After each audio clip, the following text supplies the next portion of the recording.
Hello, नमस्ते, सत श्री अकाल, अस्सलाम वालेकुम। My self doctor Shivam Yadav. आज आपको मेरे यूट्यूब चैनल के थ्रू जो बचे कुछ चैप्टर्स हैं, एज यू गाइज नो कि मैंने कितने चैप्टर स्टार्ट किए थे, 11 से 15 तो पूरा ख़त्म भी हो चुका था।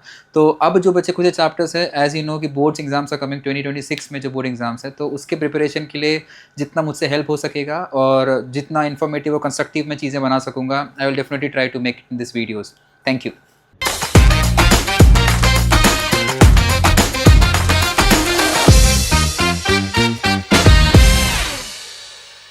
Hello guys. सो आज जो चैप्टर हम लोग स्टार्ट करने वाले हैं, दैट्स बेसिकली चैप्टर नंबर 6। और चैप्टर नंबर 6 अगर आप लोग देखोगे तो it's plant water relationship. Plant water relation. अच्छा, जब ये चैप्टर करेंगे तो कुछ important topics, first thing is that we will cover the topics which are important and most probably they will ask such questions regarding that. और सबसे important question जो इसमें था, जो मोस्टली हर बार रिपीट होता है, वो क्वेश्चन है transpiration is an necessary evil. ये सबसे लास्ट वाला पार्ट है, ये आपको टेक्स्ट के सबसे लास्ट में दिखेगा। ट्रांसपिरेशन इज जरूरी इविल। ओके, अब टॉपिक का नाम या टॉपिक का जो नाम है प्लांट वाटर रिलेशन, ऑब्वियस सी बात है। इसमें प्लांट वाटर रिलेशन की बात करेंगे तो सबसे पहले थोड़ा बहुत बेसिक्स रहेगा। जैसे वाटर क्या है, पानी क्या है, पानी H2O है। और जब आप H2O की बात करते हो तो मॉलिक्यूलर फॉर्मूला सबको पता है, या केमिकल फॉर्मूला, मॉलिक्यूलर फॉर्मूला नहीं, माय बैड। जो केमिकल फॉर्मूला है H2O का, वाटर के कुछ बेसिक प्रॉपर्टीज़, वाटर पोलर है कि नॉन पोलर है, ये सारी बकैती है उसमें। इससे ज़्यादा इंपॉर्टेंट इसके आगे वाले पेज पे आएगा। जैसे सबसे पहले आप लोग को रूट हेयर के स्ट्रक्चर्स के बाद में आपको कुछ इंपॉर्टेंट टॉपिक, जैसे देखो बहुत ही बेसिक्स है। सबसे पहले आपको ऑस्मोसिस समझना है, उसके बाद में डिफ्यूजन समझना है, उसके बाद में लास्ट में इम्बिबिशन। पहले ये तीन देखते हैं, उसके बाद में और क्या इंपॉर्टेंट होगा आगे। जैसे प्लाज्मोलिसिस, ऑस्मोसिस के दो टाइप्स होते हैं, एंडो ऑस्मोसिस, एक्सोस्मोसिस, आगे बताऊंगा। फिलहाल के लिए ये सारे कंसेप्ट हम समझेंगे। सबसे पहला टॉपिक या सबसे पहला इंपॉर्टेंट टॉपिक जो है वो ऑस्मोसिस। ऑस्मोसिस जब आप लोग पढ़ते हो या जब आप लोग ऑस्मोसिस देखते हो, आप लोग चाहो तो आप लोग अपना टेक्स्ट बुक देख सकते हो, page number 119, chapter number 6। Osmosis और ऑस्मोसिस के टाइप्स के बाद में आपको इम्बिबिशन भी दिया हुआ है और डिफ्यूजन भी दिया हुआ है। So when you talk about osmosis, simple terms में what you call about osmosis is transfer of gradient, और यू कैन से एक जगह से दूसरी जगह पे जाना, ट्रांसफर ऑफ ग्रेडियंट। ये हो गया आपका ऑस्मोसिस। अब ऑस्मोसिस के अंदर दो टाइप्स आते हैं। सबसे पहला होता है एक्सो और दूसरा होता है एंडो। जब आप एक्सो और एंडो की बात करते हो, जैसे चैप्टर नंबर 10 में human health and disease, if you remember, you can recollect, इसमें कुछ बीमारियां थी और बीमारियों के बाद में ये भी चीज़ें कही गई थी कि जब पैरासाइट्स की बात होती थी तो पैरासाइट्स में there is something called as endoparasite and there is something called as exoparasite. See, try to correlate stuff. Correlate मतलब आप चीज़ों को रिलेट करके समझने का ट्राई करो, समझना ही तो है।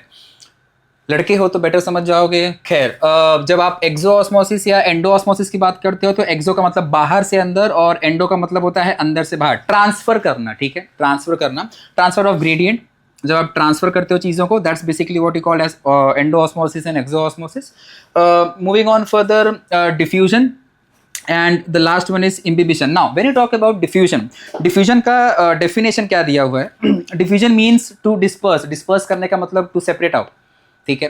आगे दिया हुआ, diffusion can be defined as the movement of ions, atoms, molecules of a substance from a region of their high concentration. मतलब ऊपर से हायर कॉन्सेंट्रेशन से लोअर कॉन्सेंट्रेशन, मतलब जो चीज़ें ऊपर से नीचे गिरती हैं, ऐसे तो बहुत सारी चीज़ें गिरती हैं, जैसे लोगों का ईमान गिरता है।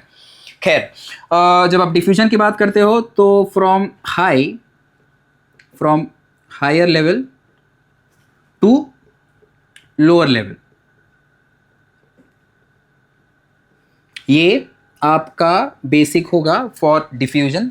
और लास्ट में आता है इम्बिबिशन। जब आप इम्बिबिशन की बात करते हो, imbibition is basically the swelling up of hydrophilic colloids due to adsorption of water. अच्छा, एब्जॉर्प्शन और एड्सॉर्प्शन ये दो चीज़ें इंपॉर्टेंट हैं, ये बात जरा समझ लेना।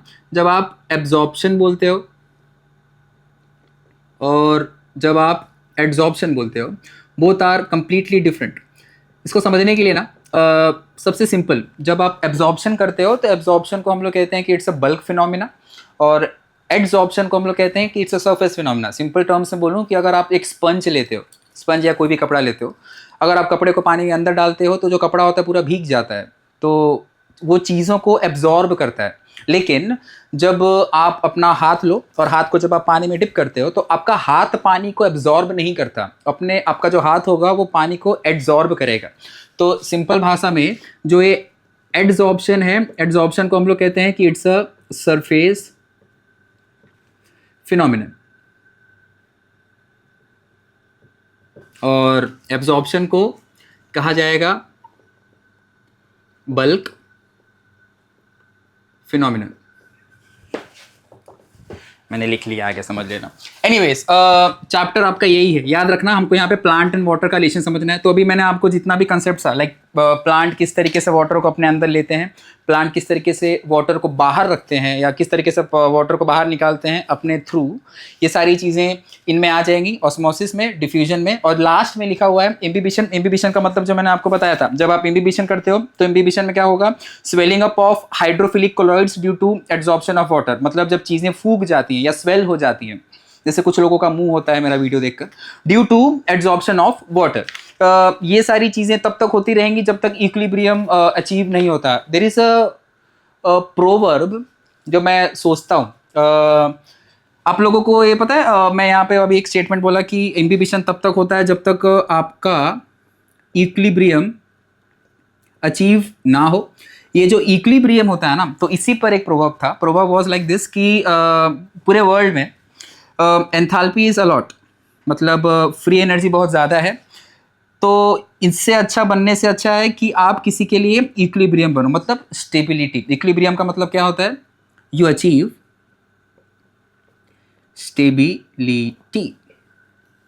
ठीक है, तो पूरे दुनिया में एंथैल्पी या गिब्स फ्री एनर्जी बहुत ज़्यादा है, वो बनने से अच्छा है कि किसी के लिए स्टेबिलिटी बनो, स्टेबिलिटी। ओके, एक टॉपिक है वाटर पोटेंशियल। वाटर पोटेंशियल देखो, उसमें लिखा हुआ है free energy per molecule in chemical system is called as chemical potential. Chemical potential of water is called water potential. Potential energy सबको पता होगा। ये जो पोटेंशियल होता है ना, पोटेंशियल को नॉर्मली, अभी मैं यहाँ पे पहले लिख देता हूँ वाटर और उसके बाद में आगे लिखता हूँ पोटेंशियल। ठीक है, ये जो पोटेंशियल होता है उसको इस साइन से डिनोट करते हैं। ये जो पोटेंशियल होता है इसको सिंपल भाषा में कह सकते हो आप कि डिफरेंस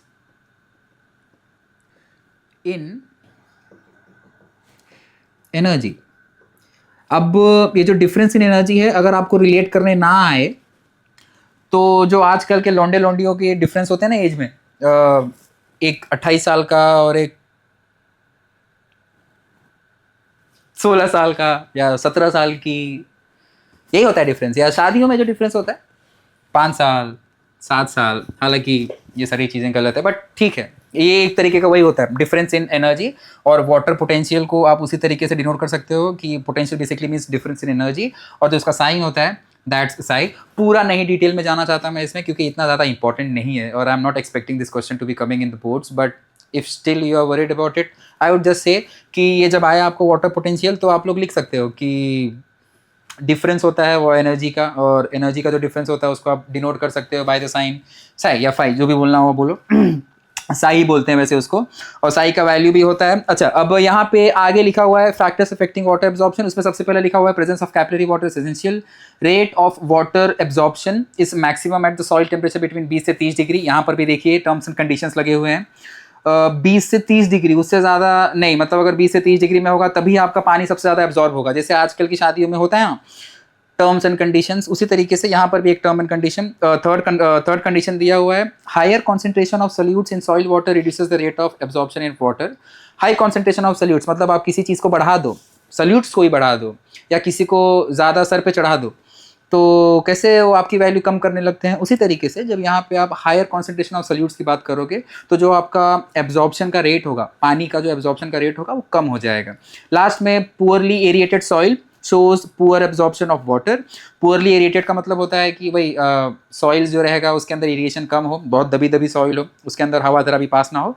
और लास्ट पॉइंट लिखा हुआ है increase transpiration accelerates the rate of absorption of water in the irrigated soil. Irrigated का मतलब इरिगेशन, इरिगेशन का मतलब पानी का सप्लाई करना, या आप अच्छे से उसको प्लाव करो, ये सारी चीज़ें इतना ज़्यादा बॉदर करने की ज़रूरत नहीं। 2 या 3 पॉइंट भी याद हुआ तो भी बस है। Thank you so much guys. अगर आपको मेरा वीडियो पसंद आया तो please like, subscribe and share. And और अगर डाउट्स हो, and if you want me to make more videos related to the important topics or the important doubts which you are having right now or may have in future, please let me know guys. I will definitely make a video regarding it. Thank you so much. Please keep watching. Please like, subscribe and do share it. Thank you.